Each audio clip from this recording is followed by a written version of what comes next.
wondering where I've been for the past 2 weeks or why I haven't been posting any videos. So I'm just popping on here real quick to give you guys kind of a life update and what's been going on. The reason I haven't been posting any videos is because last Sunday I had to go in for emergency surgery. So story time.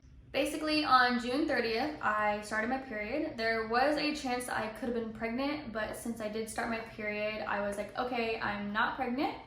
So everything was pretty normal about my period. It started slowing down like it usually does on the last couple of days, and then it just never stopped. So I was continuously spotting for 14 days straight. Instantly, my mind goes to miscarriage. So on Friday, July 15th, I took a pregnancy test. I'm not sure why I waited so long to take one. I guess I just thought that I would stop bleeding because there was 2 days out of those 14 days where I did not bleed at all, but then the next day I would continue bleeding. But anyways, I took a pregnancy test on Friday and it did say positive. So I told my husband and I was like, okay, I'm definitely having a miscarriage. But like I said, something didn't feel right, so I told him that there was a possibility that it could be an ectopic pregnancy as well. I've had a miscarriage before, and this time it was different. My belly was super extended and the spotting was lighter, and I also wasn't having any pain at all. So then we agreed that I should be seen, and I called my doctor and they said to go to the ER so that I can get tests done and they can confirm that it is a miscarriage. We were busy on Saturday, the day after I took the pregnancy test, so I just said that I will go on Sunday so Robert could watch Addie and then I could just go by myself. So I wake up early Sunday morning and I head to the ER. Luckily it wasn't busy, so I was able to get seen pretty quickly. They did the urine test and the blood test while I was waiting to be seen for the ultrasound. So this is where things start to get a little weird and scary for me. The ultrasound was taking forever, and with my first miscarriage, I was in and out maybe like 5 minutes. They told me I was having a miscarriage and then I went on my way. But this time it was different. The lady that was doing my ultrasound was an intern, so I was like, okay, that's why it's taking so long, because she's new. So when she was finished, she went and got her boss, and then when they both came back, they started doing more scans.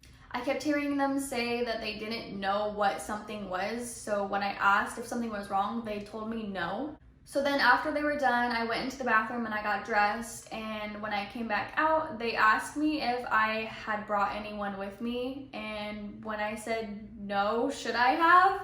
They were like, oh no, we were just asking because we didn't want them to sit in the waiting room forever. But I thought that was weird because you don't ask someone if they brought someone with you unless you need someone for emotional support. So then they took me back to my own room in the ER and I was waiting for my test results to come back. So the nurse finally came into my room and she told me that my test results came back and that they were showing that I was really sick. So that instantly freaked me out. My mind went straight to cancer, that I had ovarian cancer. And then she proceeded to tell me that I had an ectopic pregnancy and that it did rupture. She kept saying that there's no way that I was having an ectopic pregnancy that ruptured because I was having no pain. So when the OB came down to my room, she said that I do have an ectopic pregnancy and that it did in fact rupture, so that they would need to take me up for emergency surgery. So they started my IV and they wheeled me up to the OR waiting room. So I called Robert and I let him know what was going on and that I was really scared because I'm all alone in the hospital and I'm having my first ever surgery.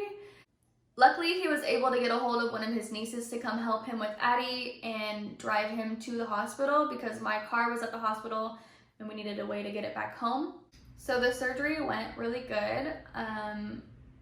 Because my fallopian tube did rupture, they had to remove my right fallopian tube. So they did my surgery laparoscopically, which they do 3 incisions on my belly. They do one in the belly button and then one on both sides. So my incisions are very minimal, but it is still a major surgery. So I've been just trying to take it easy and watch what I do. It's hard to not help Robert with Addie or bend over to pick something up. They said not to pick up anything heavier than 15 pounds, so I can still carry Addie around and do minimal things around the house. The OB said that I can still get pregnant. There's still an 87% chance of me getting pregnant.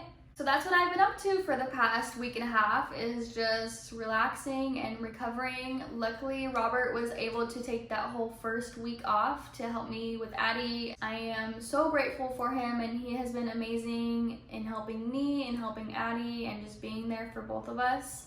So if you're not sure what an ectopic pregnancy is, it's when a fertilized egg implants outside of the uterus. It happens in about 1 to 2% of every pregnancy in the US. They can be very life-threatening because the fallopian tube is very thin and it's full of blood vessels, and if it were to rupture, it would cause major internal bleeding. So yeah, that's where I've been for the past couple weeks. I'm not exactly sure when I'm going to be posting another video because they said my recovery is from 2 to 4 weeks. And then me and Addie are going to Washington to visit my family. So maybe I'll bring you guys along and do a little vacation vlog, travel vlog. Huh, yeah, baby. But anyways, Addie just woke up from her nap, so I'm gonna go feed her and hang out with her for the rest of the day. I hope you guys have a lovely day and take care of yourselves. Bye. You want to say hi? Say hi.